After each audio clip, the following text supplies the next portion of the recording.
2 రోజుల నుంచి అన్నం తినలేదు స్వామి, ఆకలిగా ఉంది స్వామి. మీ ఆకలి అంటున్నాడు కదా, కొంచెం పెడదాం స్వామి. ఏంటి స్వామి ఏం మాట్లాడుతున్నావు? ఇది మన కోసం చేసిన భోజనం స్వామి. మనకి సరిపోగా మిలిగిందే పెడదాం స్వామి. సరే బయట పెట్టేసిరాపో స్వామి.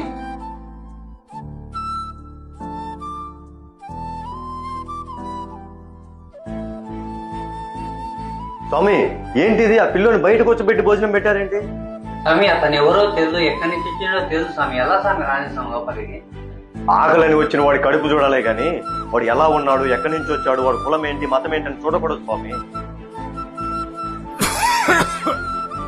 స్వామి మంచినీళ్ళు లేవు.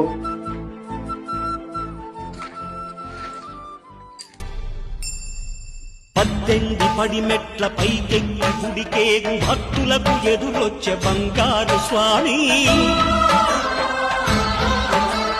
ఇరుముడులు స్పృశించి శుభ